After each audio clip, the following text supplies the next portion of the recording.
Assalamualaikum warahmatullahi wabarakatuh.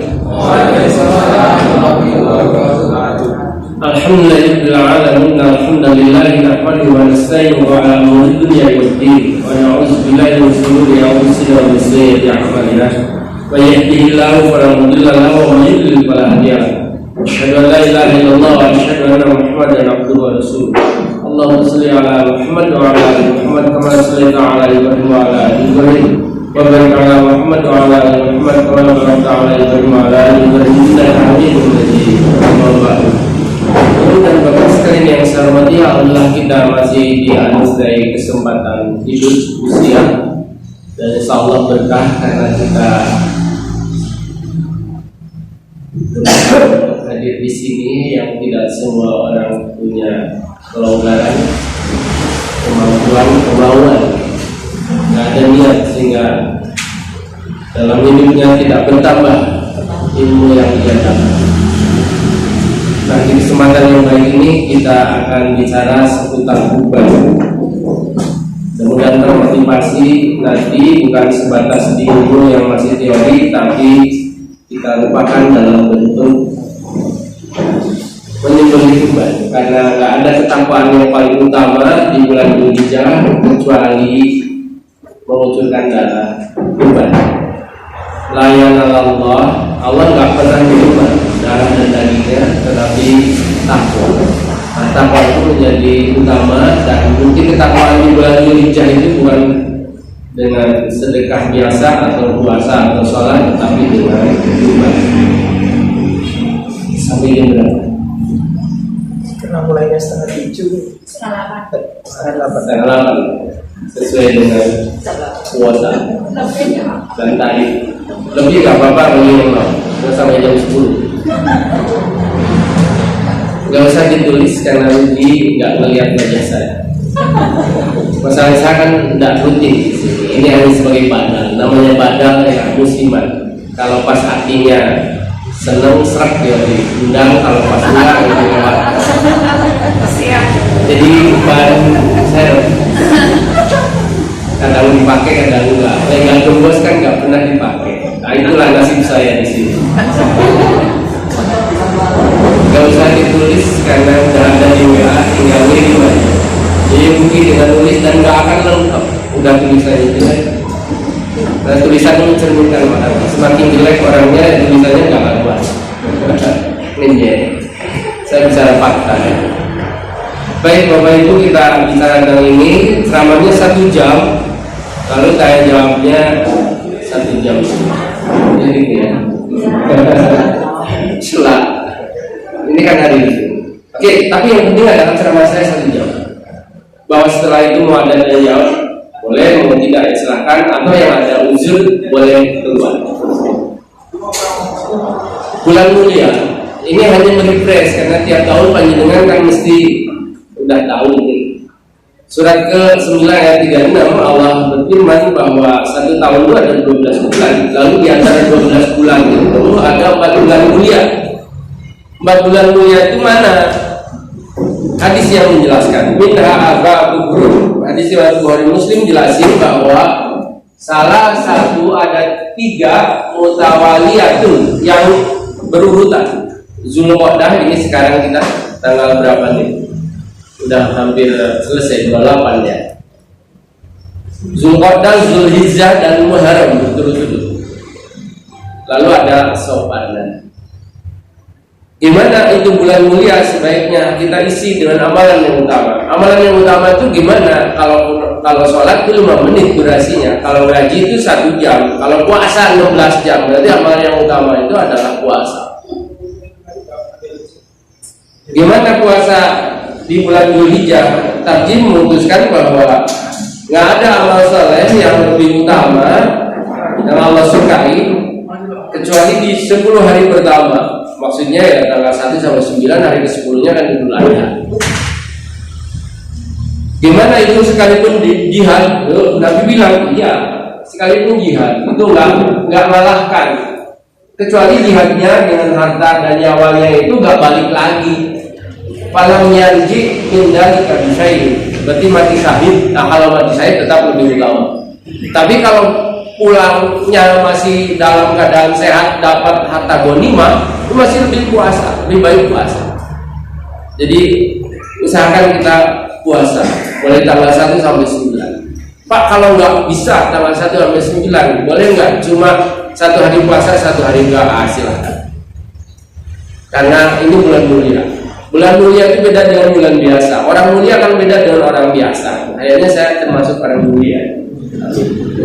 Karena saya di pasar ini dan agak disambut tadi. Sekalipun disambut saya salamannya begini. Beda. Kalau dengan lawan jenis dalam pandemi dan di luar pandemi tetap saya isyarat. Jadi kalau dengan bapak-bapak khusus pandemi saya enggak, karena apa? Bukan saya nggak berani, tapi jaga-jaga. Karena taruhannya nyawa, naik ke gowo, istriku saya no. Ini kan orang itu ada yang terlalu berani sehingga sembrono. Salaman juga pakai masker, yang berdekatan, mau ngobrol. Itu kalau matinya sangit, bukan sahih. Karena nekat, nggak ada ikhtiar. Apalagi OTG, orang tambah gejala, dirinya kuat bisa bunuh sebelahnya. Pak, apa ada ini COVID? Ada banget. Kemarin saya ngisi di Gondang lagi kan kena positif imamnya. Yang saya mir-mir, selamat aja pakai, nggak lepas dari masker. Ini agak lepas karena sepertinya Cina. Sama-sama sehatnya kayaknya sih, tapi sebetulnya jenengan pakai Pak. Kalau saya kalau pakai masker kan nggak jelas ini. Lalu murid saya kena juga di panjang, dia kena COVID. Lalu kan semua dia orang teman dosen meninggal juga diselenggarakan dengan status protokol COVID-19 juga. Jadi di Panjen itu SPK jurusan Kanjuruhan udah nggak ada 5 tujuan, karena ada 15 yang sedang ditangani, ada 90 orang yang sedang diisolasi di Sulawesi. Yang ini udah sampai pavilion ya, sampul aja. Semua rumah sakit udah penuh. Jadi dulu kayak jauh, sekarang dekatnya ini memang benar. Jadi bagi kita nggak terlalu berani sehingga sembrono, nggak terlalu penakut sehingga pengecut. Karena kalau kita nggak jamaah, nggak sholat, kalau ngaji sih mungkin agak berhenti, nggak apa-apa ngaji. Kalaupun harus ngaji harus ada jarak, ini jaraknya kurang, agak mepet gitu. Saya senang dengan ayat Fahrudin 1,5 meter. Ini kan nggak sampai 1,5 meter, masih ada berisiko. Hanya dengan juga agak dilonggar gitu.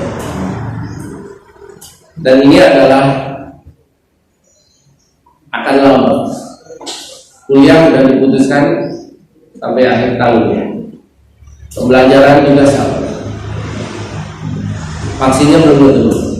Jadi Allah berfirman, innallaha la yastahi an yadriba masalan ma ba'udatan fama fawqaha fa'amal ladina amanu fa ya'lamuna annahu al-haqqu min rabbihim. Jadi ini buktinya Allah itu ada, Allah wujud. Jangan sampai nggak tahu, nggak melihat, nggak bisa diindra lalu disangkal. Oh tidak.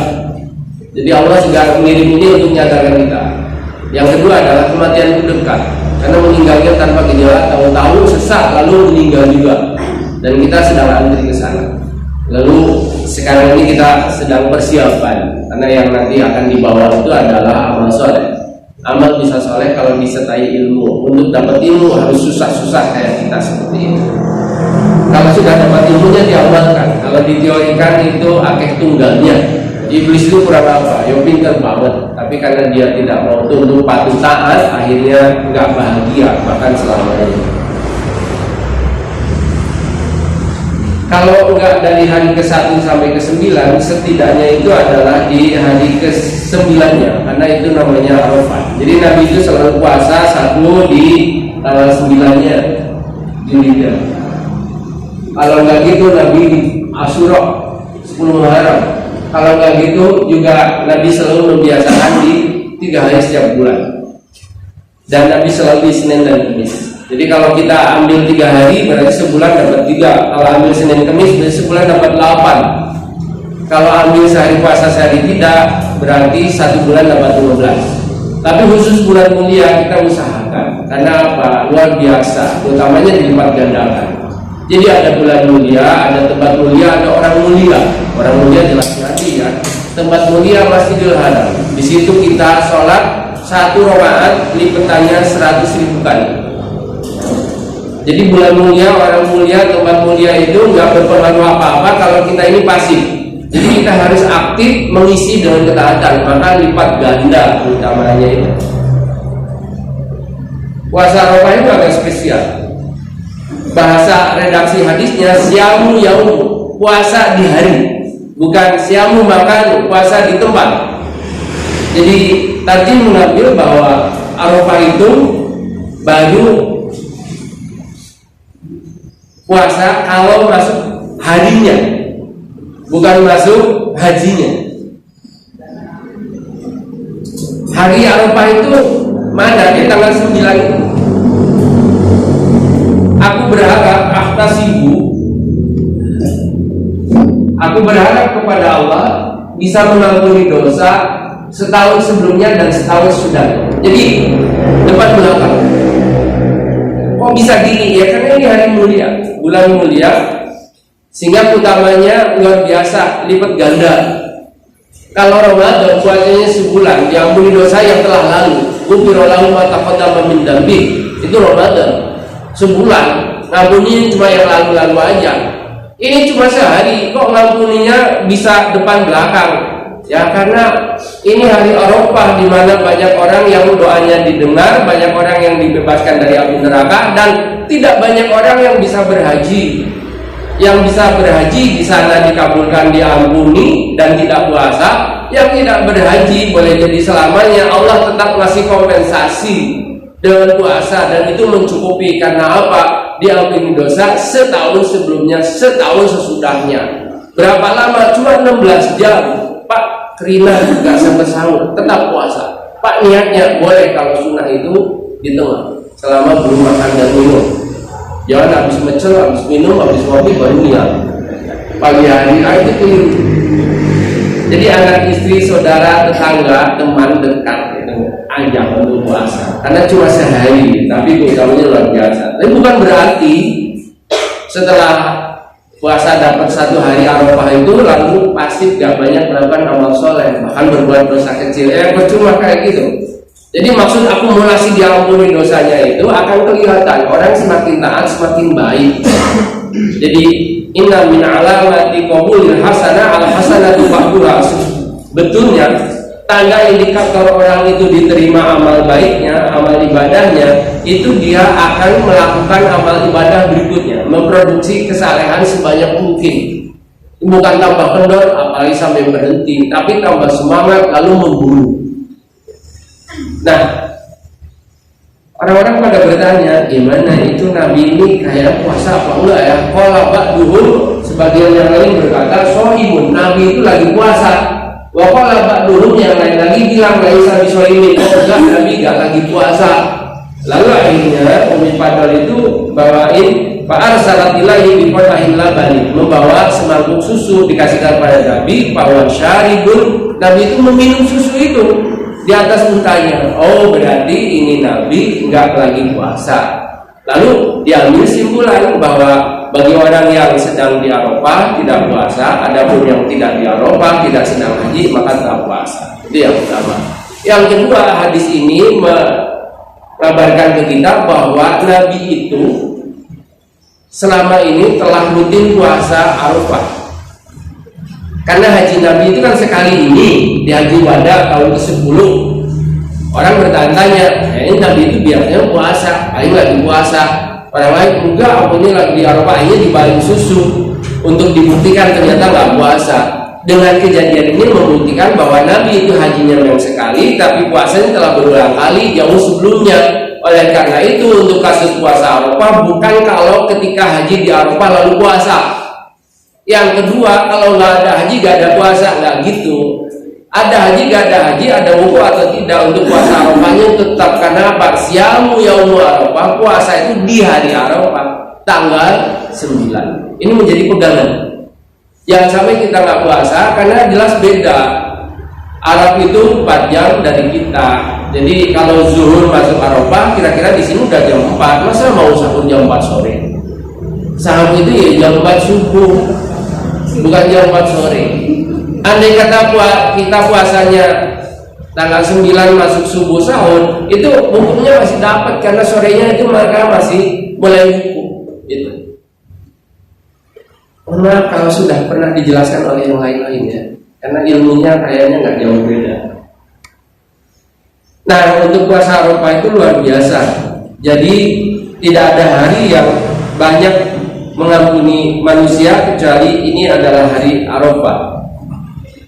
Dan malaikat itu ketika itu ia berkata dan mengaminkan semua doa dari kita. Doa di hari Arafah itu makbul. Khairul doa yaum Arafah. Sebaik-baik doa itu adalah doa di hari Arafah. Jadi yang usahanya sedang, yang rumah tangganya ada ujian, atau yang belum menikah, itu banyak-banyak doa di hari Arafah. Ketika puasa juga.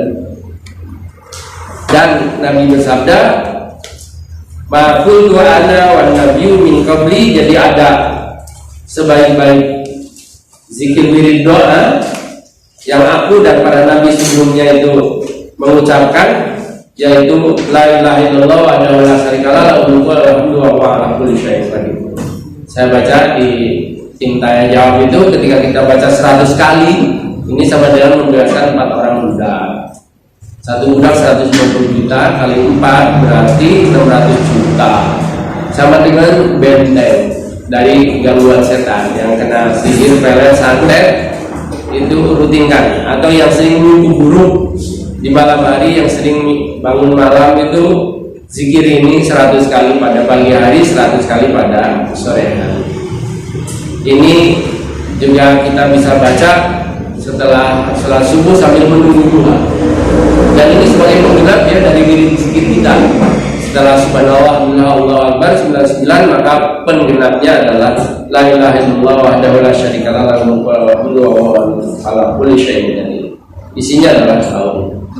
Ini untuk mengawali kita masuk Zulhijjah tanggal 22 hari Selasa, kita udah masuk sini. Insyaallah hari raya hari Jumat, lalu puasanya hari Kamis. Kita boleh puasa terus menerus. Kalau paling enggak yang jangan sampai ketelisut itu adalah tanggal 9-nya itu. Tapi syukur-syukur adalah di 9 hari awal di bulan Zulhijjah. Kita sering mendengar Idul Adha atau Udhiyah, Adhahi. Itu artinya binatang ternak yang disembelih di hari raya Tasrik. Ini secara bahasa. Karena belum tentu bersambung sehingga banyak yang saya lewati. Memang nggak perlu ditulis. Jadi kalau saya ngomong nggak usah ditulis, ya nggak usah. Cukup WA aja. Karena nggak akan nutut. Lagian saya kadang cuma baca redaksi arti karena biar cepet. Lagi ngingatin aja sih. Karena ini ibadah maka ketentuannya harus benar. Nggak boleh kita ini berinovasi. Hewannya jelas, tuntunannya jelas, termasuk waktunya. Sering juga kita mendengar dengan kurban, korbayak rubu kurbanan, wakirbana, dan ini mendekatkan diri. Jadi ibadah ini yang spesial itu di bulan Zulhijjah adalah dengan berkurban. Dan ini adalah sebagai bukti bahwa kita telah dikasih nikmat yang banyak, nikmat hidup, nikmat sehat, nikmat iman. Maka Allah hanya minta 2 sholat. Setelah sholat bergandeng kurban. Karena ada digandeng, lalu hadis juga agak menggandeng ini. Maka lalu saatun siapa yang punya kelonggaran, kemampuan, keluangan di bulan Zulhijjah untuk menyembelih hewan kurban, ternyata itu orang walam yudoi nggak berkurban, fala yaqraban musholana. Nggak usah nyender musola, nggak usah deket masjid.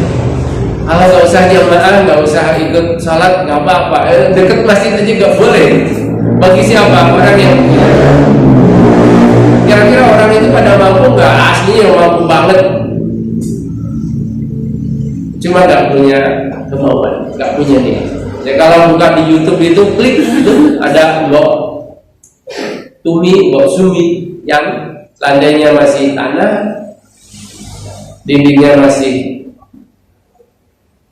bambu, bilik, yang ramban, tiap tahun dia kurban.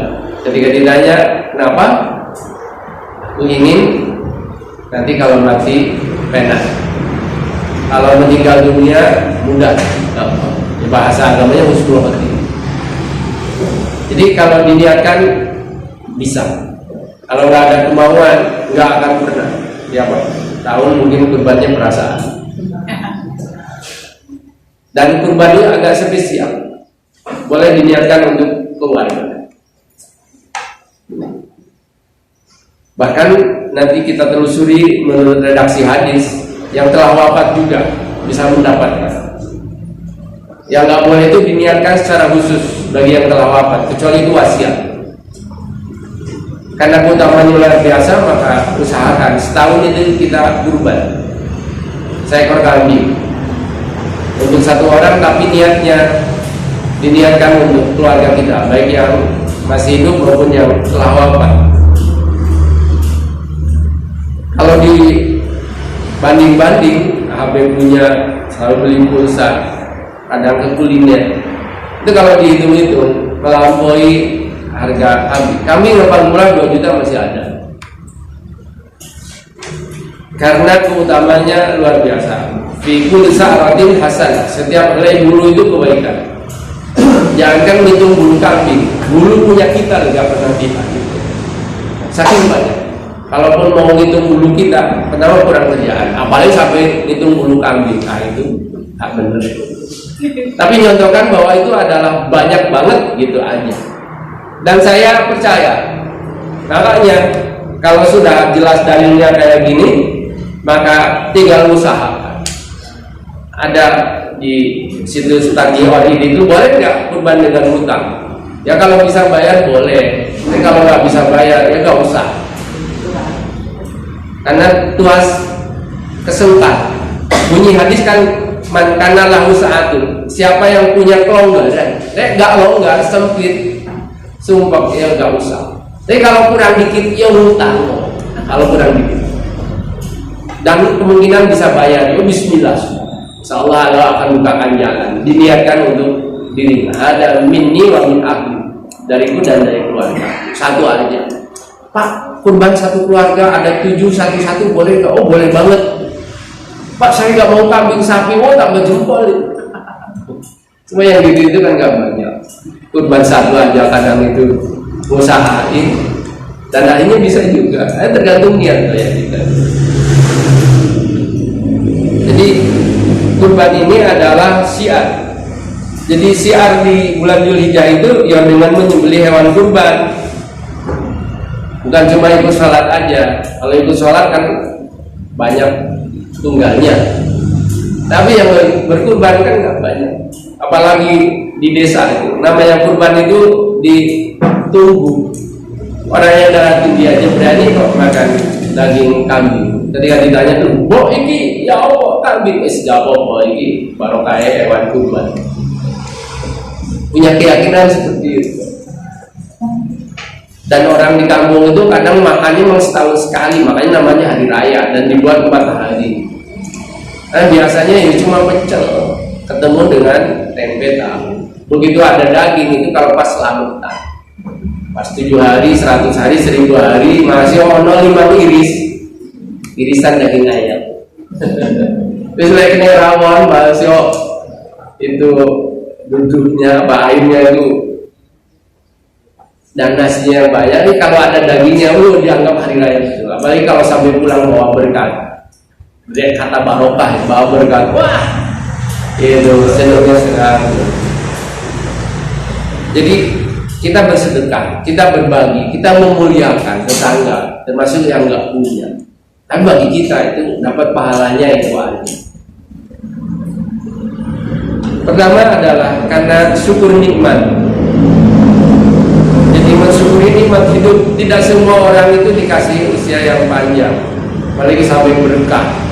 Bukti keberkahan itu adalah ketaatan. Dan dalam setahun itu ada hari raya yang cukup panjang. Hari Idul Fitri cuma sehari aja. Tapi kalau ini Idul Kurban takbirnya aja 4 hari kok. Idul Fitri kan habis sholat subuh aja selesai. Jadi kalau Idul Adha 4 hari dan nggak boleh puasa. Idul Fitri itu besoknya puasa udah boleh gitu, atau 2 hari setelah itu puasa boleh. Kalau Idul Adha masuk itu adalah hari Senin, nggak boleh. Ada orang yang puasa, loh kok puasa? Ya, saya ini kan hari Senin. Oh, keliru, ini hari raya tasyrik. Saking semangatnya karena nggak punya itu. Mensyukuri hidup kita. Wa amma bi ni'mati rabbika fahaddits. Kita mau berbagi atas nikmat yang dikasihkan kepada kita. Saya agak lewat-lewati aja ya. Jadi kalau isinya ya seperti itulah kira-kira. Buktinya adalah mensyukuri nikmat. Yang kedua, mendekatkan diri. Jadi yang Allah terima itu adalah takwa. Bukti takwa di bulan Dzulhijjah adalah menyembelih kurban, bukan puasa ya. Tapi ini menyembelih kurban di hari raya atas. Jadi andai kata ini di edaran nomor 6 taji itu, andai saja di tetangganya itu kok terdampak COVID sehingga dia kena lockdown di rumahnya, lalu nggak punya kerjaan, ternyata panjenengan nggak jadi kurban, lalu dialihkan untuk makan sehari-hari keluarga dekat panjenengan itu boleh. Karena yang Allah terima itu bukan darah dan daging, tapi nilai ketakwaan. Takwa itu alladzina yunfikuna fis-sarra'i wad-dharra wa yusiruna 'ala anfusihim wa kana bihim khassasah. Jadi mendahulukan saudara, tetangga, teman, keluarga. Jadi kalau ada yang harus operasi, lalu panjenengan nggak jadi kurban, dialihkan untuk operasi saudaranya itu, karena kalau tidak dioperasi akan meninggal dua-duanya, bayi dan ibunya itu. Silahkan itu dananya dialihkan. Tapi kalau berlebih, kurbannya tetap, sedekahnya tambah. Nah itu luar biasa kebaikan di bulan mulia. Kalau mau kurban ternyata hewannya hilang, dicuri orang, ya udah. Kalau bisa beli lagi. Kalau enggak, insya Allah dapat itu pahalanya. Atau hewannya menghilang bukan dicuri, tapi nggak jelas. Ketika dicari-cari nggak ketemu juga, gimana? Nggak usah sedih. Pahalanya dapat, karena yang Allah terima itu adalah takwa, iman yang dirasikin dalam hidup. Jadi kalau sudah dibuktikan, sudah dapat. Yang kedua, yang selanjutnya, kurban itu adalah bukti ketaatan. Jadi semua umat itu ada istilah mansakan, ya Allah mansakan, ada ibadah kurban. Cuma kurban kita karena ini ibadah, lalu harus ikut syariat, ada nyunda. Kan ada orang yang kurban untuk buat bendungan, untuk agar desanya aman, untuk agar penguasa Laut Selatan tidak marah, atau untuk bangunan agar kokoh. Kurban-kurban yang kayak gitu itu gak diterima. Karena apa? Gak sesuai syariat.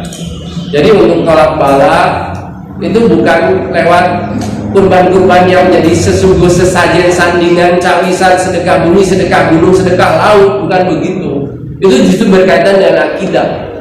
Makanya karena ibadah lalu ada aturan-aturannya.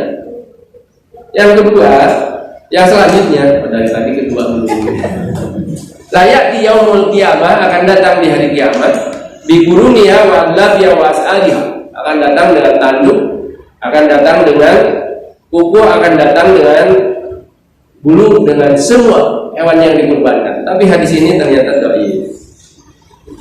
Hadis dhaif. Keterangannya ini. Jadi hadisnya mungkar. Yahya bin Ma'in mengatakan bahwa Nabi Abdullah bin Nabi ini dia perawi yang matruk, ditinggalkan, mungkarul hadis. Tapi yang jelas bahwa ada hadis yang menguatkan tadi ketika mahada, apa ini yang dimaksud dengan Allahi udhiyah ini Nabi, lalu Nabi bilang ada min sunati milati abikum Ibrahim, ini adalah sunnah bapakmu Ibrahim. Wa ma lana min Allahi, lalu apa yang dapat kita ambil dari Idul Adha ini, dari tradisi kurban ini? Lalu Nabi bersabda, bikul disa'aratin hasanah, dapat kebaikan pahala sebanyak helai bulunya. Ini menjadi hadis mungkin menguatkanlah. Ini hadis dhaif karena ada itu menjadi hasan. Kalaupun ini tak dhaif, ada hadis tadi itu. Yang kedua, jadi tadi kedua. Jadi tunggalan. Jadi istaghfiru dhahayakum fa innaha madayakum ala sirat. Nanti menjadi tunggalan ketika nyeberangi sirat. Ini hadis dari juga ini. Ini penjelasannya. Hadisnya lemah. Perawinya majhul. Bahkan perawinya banyak yang majhul, ada 3 orang. Jadi nggak bisa dijadikan motivasi. Tapi kalau untuk jadi padul amal, orang-orang kadang menguapkan ini. Andai kata jadi hewan, jadi mungkin maksudnya kendaraannya itu bukan hewannya jadi kendaraan, enggak. Cuma insya Allah lah jadi penyelamat kita, benteng dari api neraka. Andai kata jadi kendaraan, makanya si Mbok Sumi itu kenapa dia korban terus, dia bilang ingin matinya enak karena bawa kendaraan sendiri. Jadi panjenengan kalau ke Surabaya jalan kaki ya insya Allah ya sampai ya selamat, tapi reposan nelongso bisa meletak barang, bisa semaput sampai tujuan. Karena Pak jalan kaki, mati Pak jalan kaki, perjalanan jauh kok. Jadi kalau punya kendaraan, merem-merem melek nganjuk ya Pak nggak nyampe ke tujuan. Makanya kita bismillah, kajinya udah tua, pengetahuannya udah banyak, bahkan bosen. Aslinya kalau nggak ada kabar pahala kan nggak mau datang. Temanya panjang lagi. Karena memang hadis-hadisnya tetap nggak ada hadis baru. Kalau hadis baru kan jadi nggak sahih juga. Kalau di zaman jahiliyah kurbannya itu karena untuk Lata, Uzza, Manat, Hubal itu ya di kaum kafir musyrik. Di kita ini Allah bilang, katakanlah inna sholati, semuanya sholatku, nusuki dan kurbanku, wa mahyaya dan hidupku, wa mamati dan kematianku. Coba gandengannya, ini luar biasa semua. Jadi berkurban itu tergandeng dengan sholat. Perumpamannya antara hidup dan mati. Orang yang sholat tidak kurban, orang antara setengah hidup setengah mati. Jadi orangnya nggak jelas. Jadi sebaiknya kalau mampu usahakan. Kalau tidak ya udah ikut bantu-bantu. Cuma jangan berharap. Karena kalau ikut bantu-bantu sambil berharap, apalagi istrinya pesen, kasihan suami jadi salah tingkah. Pas pembagian dia nggak dapat. Begitu pulang bertengkar bersulo sudah hilang pahalanya. Jadi kalau ngebet pingin ngidam, udah beli aja, nggak usah berharap. Lagian kan nggak boleh memang ambil upah dari dagingnya. Jadi upah itu dari uang kas. Pala tabiu janganlah Allah jual dulu kulitnya, apalagi dagingnya sampai dijual nggak boleh, kulitnya nggak boleh. Nanti kalau jadi kendaraan betul itu seperti kendaraan tanpa bodi, karena kulitnya nggak ada, supaya nggak kumis. Jangan dibagi-bagi juga. Itu ada panitia itu udah nyembunyiin, ini nanti untuk pembubaran panitia makan bareng. Itu nggak boleh juga. Kalau nggak ada amil kurban, yang ada amil zakat. Kalau amil zakat, yang penjakat mengelola zakat itu dapat persentase. Tapi yang mengelola jadi panitia kurban nggak ada persentase dan nggak punya hak. Yang lebih parah lagi, sebelum adanya sholat disembelih dulu. Untuk apa? Nyate dan gudik. Buat untuk panitia, oh itu salah kaprah, nggak boleh. Bahkan ketika nyembelih juga bilangkan sama nyembelih, bilang ini dari Pak Ajang dan keluarganya, dan Ajang wa ahlihi. Sembelih, Bismillahirrahmanirrahim. Syukur-syukur panjenengan yang nyembelih sendiri. Itu yang benar. Jangan disembelihkan sama orang. Tapi yang jelas kasihan yang kurban kalau disembelih sebelum sholat. Karena sahnya Idul Kurban itu kalau nyembelih hewannya setelah sholat. Sampai 3 hari berikutnya, hari kedua, ketiga boleh. Tapi kalau sebelum sholat jadi batal. Ini yang bilang. Jadi akan dapat sebanyak bulu, termasuk bulu kambing, ya bulu sapi, ya bulu-bulu. Dan ingin menunjukkan saking utama dan banyaknya sampai tidak terhitung. Kali ini sahih. Syiar Islam. Jadi orang yang nggak pernah sholat, nggak pernah puasa, nggak pernah ke masjid, kalau Idul Kurban ikut datang. Jadi orang ikut mobility juga. Makanya untuk daging kurban itu boleh dibagikan kepada yang meminta atau tidak meminta, kepada non muslim sekalipun. Kalau dalam radius dekat dengan kita itu yang kasih juga. Apalagi untuk yang berkurban itu ada bagian. Jadi itu kalau panitia ingin pembubaran panitia, Ya kalau ada panitia yang ikut kurban bilang aja, bagiannya disimpan untuk pembuaran panitia, itu boleh, halal. Jadi kalau ada bilang-bilang lalu nggak nyembunyiin, entah kulitnya, lidahnya, atau kakinya buat kikil, sop kikil, jangan kikil, lalu pembuaran panitia, wah itu kayaknya makanannya ya enak tapi gak halalan. Soiban. Nanti kita kembangkan di tanya jawab.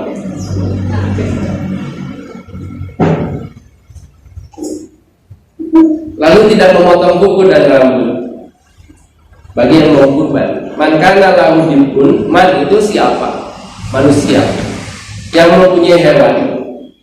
Faidah ahala hilal Dzulhijjah, kalau masuk bulan Dzulhijjah, di orangnya itu mengetahui masuk bulan Dzulhijjah. Wala ya'khudanna min sa'rihi, jangan dia memotong rambutnya, wala min adfarihi, juga kukunya, sampai itu hewannya yudohi, disembelih. Kita mengambil kepada orangnya. Tidak apa itu, jika kalian kepada orang, bukan pada hewan. Jika engkau melihat hilal Dzulhijjah wa aroda, dan engkau ahadukum dari salah satu kalian itu ayudai ingin berkurban, fal yumsik an sa'rihi, maka tahanlah untuk tidak memotong rambutnya. Rambut mana aja? Rambut kepala, rambut alis, bulu mata, kelek, di bawahnya pusat, dan rambut bulu-bulu yang lain nggak perlu dicabut. Kan ada yang pakai selasi diambilin, atau yang biasa ngerik alis itu. Kalau untuk Dzulhijjah nggak bisa. Hadis ini jelas semua merujuk kepada yang mau kurban, bukan hewan. Penjelasannya apa? Wadalika ihtiraman liudhiyah wa tasabbaha bil muhrim. Jadi agar bisa mengambil kemanfaatan dari hewan kurbannya itu, kemuliaannya, jadi keberkahannya. Dan yang kedua adalah agar ada suasana nuansa ihram ketika orang berhaji. Kita nggak haji tapi di sini bisa merasakan suasana ihramnya. Jadi nggak potong rambut, nggak potong kuku, nggak potong bulu. Bagi orang, penjelasan cukup panjang. Jadi saya baca yang dikasih blog ini. Jadi anna hadal hadis khas biman arada ayudah faham. Jadi ini hadis menganjurkan dengan spesial hanya orang yang mengumpulkan. Tapi kalau bapak itu diniatkan untuk keluarganya, ya udah keluarganya boleh juga sih, nggak potong rambut, kuku dan lain-lain. Tapi andai kata enggak, setidaknya itu adalah bapak yang berkurbannya, jangan potong. Apa ini dosa kalau tetap potong rambut? Dosa-dosa enggak, cuma kehilangan sunnahnya, kehilangan keutamaannya. Jadi kalau kukunya potong misalnya, ya udah potong aja. Jangan kuku potong keliwar-keliwir, pangah nggak dipotong. Kenapa? Aku takut nanti ibadahku, kurbanku nggak sah. Itu bukan syarat sah. Tetap silakan potong aja. Atau ketika nyumet gasnya itu lalu nyantap bulu mata separuh, alis separuh, semua separuh, rambut separuh, kan jadi lucu ya. Ya udah potong aja semuanya. Ekstrim contoh saya itu, agar tidak terlalu kaku. Jadi kalau misalnya punya jenggotnya kena separuh, kumisnya separuh. Nah, itu kan jadi lucu kalau keluar. Ya pakai masker lepas dicopot. Nanti orang, oh ini dah popon.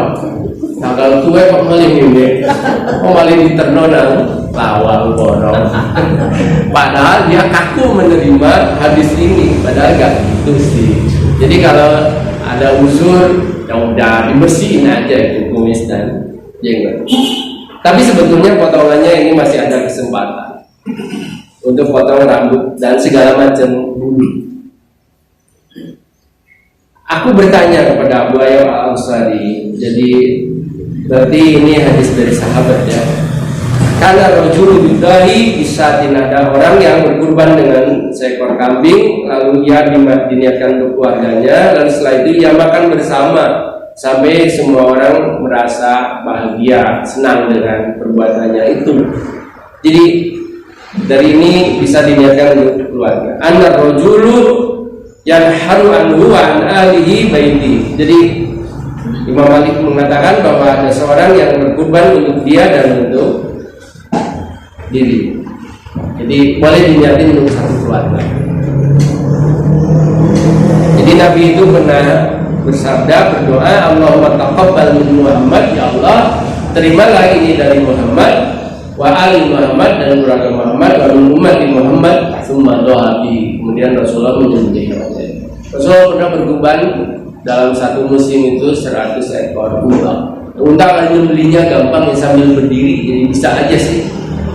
Nah, kalau kita gak usah 100, apalagi unta, nah cukup satu aja, itu udah luar biasa. Jadi jangan sampai nggak kurban, itu aja sih kata akhirnya. Karena bisa dilihatin untuk keluarga.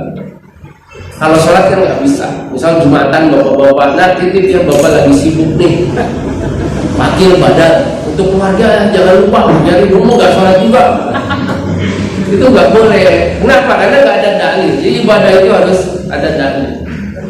Kalau nggak ada dalil diam aja. Kalau ada dalil lakukan. Dan harus yakin. Allahumma hadani wa amman lam yudai min ummati. Karena ini yang spesial Rasulullah. Ya Allah, ini untuk aku dan dari umatku yang belum berummat. Karena dia Nabi. Kalau kita cukuplah untuk kita dan keluarga kita. Sapi itu 7 orang. Pak, ini gimana? Urunnya beda-beda ini ya. Ada yang 3 juta, ada 2,5 juta. Boleh enggak?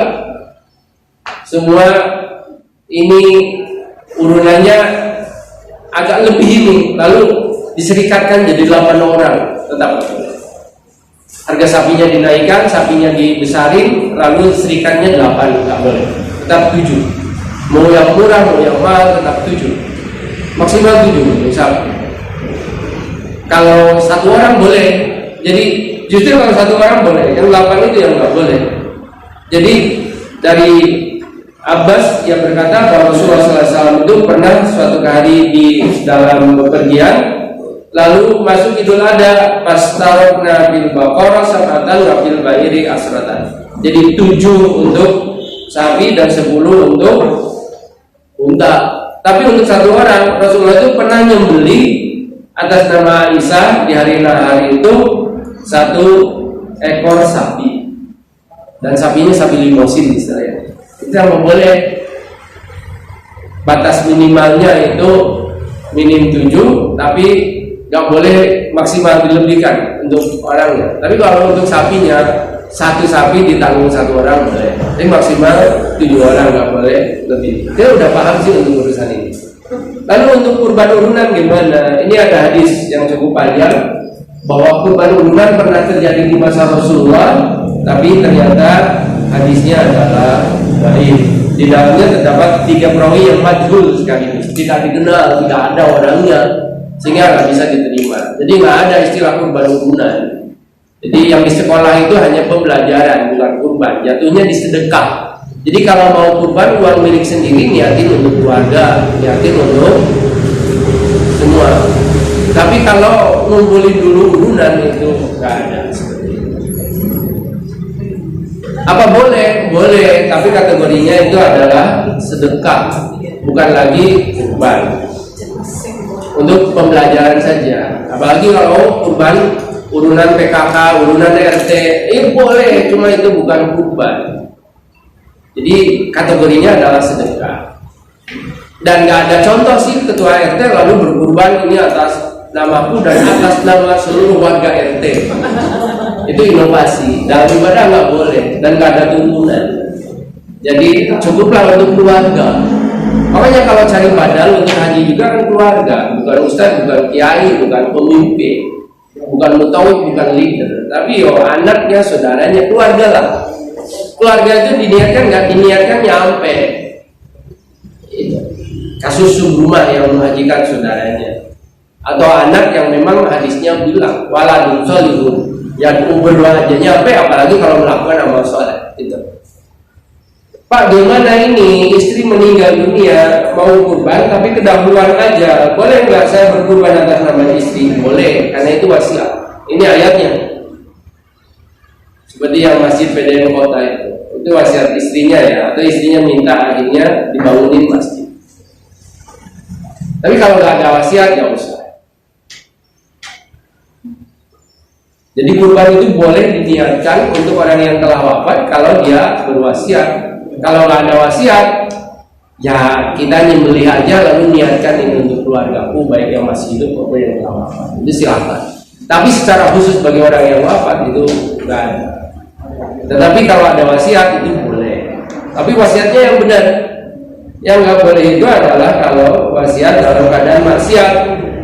Apapun jenis wasiatnya dan dari siapapun itu nggak boleh dilakukan. Ini ayatnya. Di wasiat misalnya, kalau aku meninggal dunia, Pak, nanti ini bahannya jangan ditutup ya, terus aja dijalankan. Itu udah tutup aja nggak apa-apa. Atau diskotik, atau lokalisasi misalnya. Jangan ditutup karena selama ini kan kita dapat dari sini. Ini kan usaha, adapun ibadah kan berbeda. Kita kan insya Allah ketutup kalau puasa 1 hari di Arafah, dosa kita habis. Itu logika yang terbalik. Jadi yang maksiat-maksiat itu jangan dilakukan apapun. Kalau itu sekalipun wasiatnya. Kalau sedekah sih dapat pada orang yang telah wafat. Tapi mengkiaskan kurban dengan sedekah itu beda, karena sedekah itu aturan umum. Ini ada hadis yang Bukhari Muslim bilang dari Aisyah bahwa ada seorang laki berkata, "Inna ummi," sesungguhnya di buku itu tulitat nafsaha, meninggal mendadak, walam tusi dan gak berwasiat, wa adunnuha dan aku menyangka lau takalamat tasadaqat, andai saja ia itu berkata maka dia akan bersedekah. Apalah ajrun, apakah dapat pahala in tasadaqtu kalau aku ini bersedekah atas nama ibuku? Rasulullah bilang, "Na'am, tasaddaq anha," bersedekah atas namanya. Kali sedekah boleh untuk orang yang telah wafat. Jadi nggak ada masalah. Yang nggak boleh itu adalah kirim pahala. Orang mengkiaskan lagi. Baik Bapak Ibu, ada 10 menit. Kalau ingin ada yang disampaikan silakan. Kalau wasiat itu untuk baik, lakukan. Wasiatnya kan kebaikan. Ingin apa? Kurban. Ya lakukan aja. Nggak harus cari bukti. Pertama anaknya itu nggak mungkin bohong. Yang kedua untuk kebaikan itu. Kecuali kalau ada tertulis itu lebih baik sebetulnya. Tapi kalau hanya baru terucap kepada anaknya lalu pas ketika itu nggak ngumpul, ya udah percaya aja terus sesama saudara. Kurban aja atas namanya. Lagian kan wasiatnya hanya sekali, nggak boleh ada wasiat dirabel. Nah, Bapak ingin tolong nanti kalau Bapak wafat ya kurban tiap tahun selama hayat. Nggak benar. Jadi kurban sekali itu ya udah lakukan aja. Boleh urunan, boleh di antara anak-anaknya, dan boleh juga satu anak, dan boleh juga yang utama di si bapak itu kalau masih ada, kan ada warisannya. Begitu ngomong itu kan warisan belum terbagi, ambilin dulu aja, itu lebih utama karena masih miliknya juga.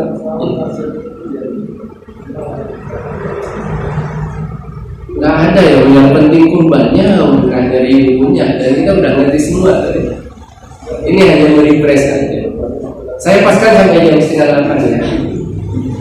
Yang selanjutnya dalam hadis lain dari Ibnu Abbas yang berkata, ibu saat Ubadah itu meninggal dunia. Ya Rasulullah, inna ummi tuwfiyat wa ana ghaibun. Rasul, ibuku itu wafat sementara aku gak ada di tempat. Ayat bahwa syai'un in tasaddaqtu bihi anha, apakah bermanfaat kalau aku bersedekah atas namanya? Maka Nabi bersabda, manfaat. Ini panjenengan kalau punya ayah ibu yang ayahnya nggak sempat berbakti dengan optimal karena masih ketika struggle berjuang, ayah ibu udah nggak ada, maka ketika udah berlebih itu beli tanah aja pinggir jalan, sedekahkan, wakafkan atas nama ibu bapak panjenengan. Ini sampai kiamat itu. Adakah tanah yang dirobohkan? Nah, ada. Yang dirobohkan itu bangunan. Jadi Jadi wakaf yang paling utama afdal itu kan. Makanya kalau ada masjid jangan bingung naikkan. Kalau masih ada tanah sebelah-sebelahnya itu dijual, ambil aja, bebaskan. Kalau untuk bangun silakan kepada generasi berikutnya. Karena tanah itu nggak ada penambahan dan pelebaran. Kalau bangun gampang, bisa aja. Orang bangun masjid itu pasti selesai. Tapi beli tanah kalau nggak dimiliki sama non muslim berat, susah. Sedekah atas nama orang tua, berikan tanah pinggir jalan, dibuat untuk pesantren. Kita kan nggak punya pesantren yang jadi rujukan atau yang jadi branding untuk kita. Saya kira itu bisa. Waktu penyembelihan kita udah tahu. Jadi kalau disembelihnya setelah Idul Adha, setelah sholat, itu hanya walahun pada mauli ahli, laisa minas nusuk bisa. Jadi hanya sebagai sedekah saja, tidak masuk dalam kategori ibadah kurban. Ini yang merah juga menegaskan la yudahiyanna, seseorang itu hatta yusalli kembali sampai datangnya waktu sholat. Setelah sholat silakan. Upah penyembelih diambilkan dari kas. Wa an la u'tiyal jazara minha, nggak boleh ngambil dari hewan yang dikurbankan. Jadi tukang boleh itu dikasih SOP. Bapak belum ya, kurbannya ini amplop beserta isinya. Jangan amplop. Panitia yang lain sama, biar nggak bingung dapat jatah lebihan, karena nggak boleh diambilkan dari hewan kurban. Kasih amplop. Masalah amplopnya dikembaliin, tentunya dengan isinya ya. Amplopnya dikembaliin dengan isinya, ambil lagi aja, masukin ke kas lagi. Tapi kalau diambil, memang profesional, karena nggak ada aturan ambil kurban. Pembagian daging kurban boleh untuk yang berkurban tetangga sebelah, tetangga kaya dan miskin, dan boleh disimpan melebihi 3 hari atau dikalengkan. Apalagi sekarang kan dia lazisme seperti itu, diperuntukkan untuk yang terdampak pandemi. Bedakan dengan kekah. Kalau kekah kan nggak boleh. Kalau kekah ya dimasak dan dibagi. Dan kekah itu masuk pun orang kaya itu tetap nggak boleh kekah pakai sapi, pakai unta, apalagi pakai gajah. Misalnya, kekah itu panggang kambing. Dan kekah itu hanya hari ke-7. Hari ke selanjutnya itu udah bukan kekah, jatuhnya di sedekah. Kullu gulamin murtahinun bi aqiqatihi bi yaumi sabihi, di hari ke-7-nya. Jadi hari ke-7 itu yuhlaq wa yusamma, dicukurkan rambutnya dan dikasih nama.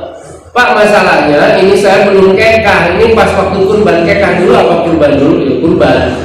Kalau pas di waktu kurban, karena kurban sudah mengakah. Kalau kekah itu jadi sunnah biasa kalau lepas dari hari ke-7. Yang sudah mengakah itu hari ke-7-nya. Jadi lepas dari hari ke-7-nya boleh, tapi jatuhnya di sedekah. Murtahinun tergadainya itu sampai hari ke-7. Kasih namanya yang baik. Ibu kalau punya nama ya udah dinikmati, itu nama pemberian orang tua, nggak usah ditambahin nama suami. Jadi nama yang belakang itu nama orang tua, binti, bukan suaminya. Ntar kalau dari suami kan nggak enak, bertumpuk nama suami, apalagi sampai 3. Jadi tetaplah percaya diri, namanya tetap milik sendiri. Bersyukur dari pemberian orang tua, semakan nama orang tua, sekalipun namanya itu nggak keren. Kalau saya boleh pilih nama, kan nama saya itu sekarang ini Donald Trump, Ustaz Donald Trump, keren kan? Tapi berhubung ini adalah anugerah pemberian orang tua, dan nanti dipanggil di akhirat itu dengan nama pemberian orang tua, bukan nama suami, pemberian suami. Beliau suaminya banyak, berarti tangkat nanti. Jangan dijual daging dan kulit. Walau tapi ulun walal hadi wal adahi, jadi nggak boleh dijual. Pak, masalahnya ini kulit banyak nggak menerima. Boleh dijual, tetapi lupakan lagi kambing untuk dibagikan lagi, bukan untuk dirawat, dipelihara. Karena kulitnya nggak berfungsi. Ini putusan kaji ya. Gitu. Mas saya kan nggak baca satu-satu, tapi akumulasi pernak-pernik seputar kurban menurut tadi. Jadi kalau kulitnya itu nggak ada yang mau, tetap boleh dilupakan. Tapi untuk disinggilani untuk dibagikan. Tapi kalau kaki kepalanya itu tetap ada didistribusi ya. Jangan dikumpulkan jadi satu dikasih kepada yang boleh atau dikasihkan pada ketua panitia. Nah, itu yang benar.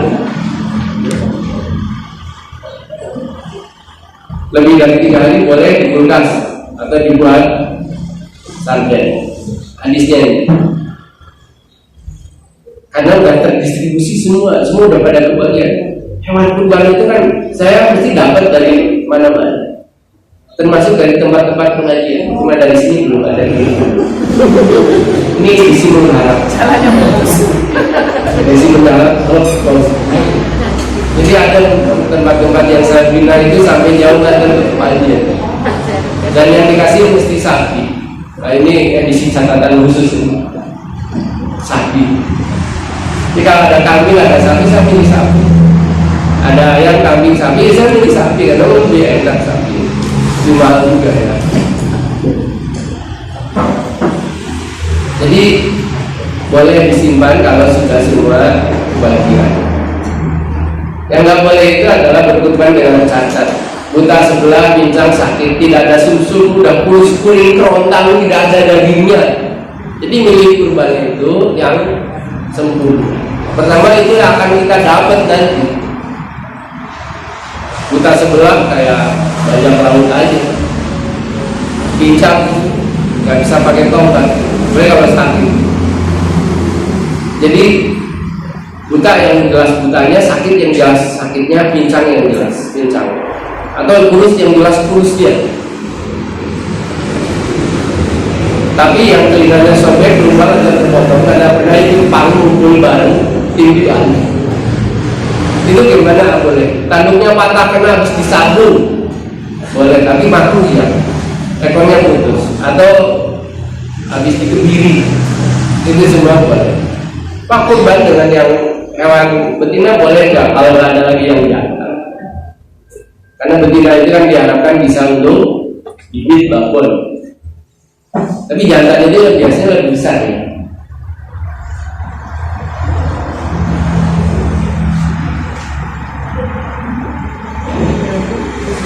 Berbuat baik terhadap hewan ketika menyembelih, membaringkan hewan, meletakkan kaki di sisi hewan, menghadapkan hewan ke arah kiblat, mengucapkan Bismillahirrahmanirrahim, terus membeli dan pisaunya harus tajam. Dan rasa pisaunya harus di belakang hewan. Jangan mematikan hewan 2 kali dengan rasa pisau serang-serang di depan hewan. Itu punya perasaan nangisnya itu karena sedih dia. Ini Bismillahirrahmanirrahim, Allah bertakabbal min, sebutin. Jangan Bismillah aja. Bismillahirrahmanirrahim, Allahumma minka wa ilaika wa taqabbal min. Allahumma taqabbal min Muhammad wa ali Muhammad wa umat Muhammad. Ini Nabi Muhammad ngasih contoh. Rabbana taqabbal minna innaka antas samiul du'a. Untuk kurban. Betulnya ada tanya jawabnya Bapak Ibu, ada 15 tema untuk kaji ini yang ada dari satu file, tapi saya mengambil yang selainnya. Ini waktunya kan nggak pas 1 jam.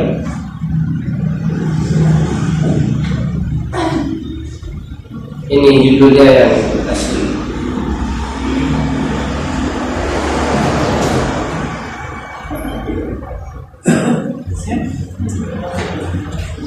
Saya ingin menunjukkan ini hanya daftar isi, habis itu selesai.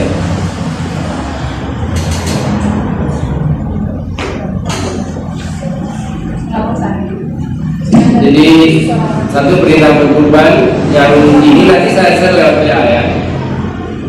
Lalu sembelihan hewan kurban dalam kerangka ibadah haji, lalu berkurban tapi belum nikah, lalu kurban dengan iman, lalu kurban dengan arisan, kurban 1 ekor kambing untuk satu keluarga, kurban 1 ekor kerbau untuk lebih dari 7 orang, kurban untuk istri yang meninggal. Daging hewan kurban itu hak siapa? Bolehkah menukar kulit-kulit sapi kurban dengan seekor kambing? Tadi yang saya bacakan. Hasil penjualan hewan kulit kurban dimakan bersama panitia. Penjualan kulit hewan kurban untuk kepentingan umat, mengalihkan hewan kurban untuk pembangunan masjid, walimatul urus dengan hewan kurban sekalian sumpah. Selamatan pernikahan pas Idul Adha. Untuk mirip juga bagaimana, nanti saya silakan baca sendiri. Sementara ini karena waktu tidak pas, kita tutup dengan kafaratul majlis. Alhamdulillahirabbil alamin. Subhanallah wa bihamdihi, asyhadu an la ilaha illa anta, astaghfiruka wa atubu ilaik. Assalamualaikum warahmatullahi wabarakatuh.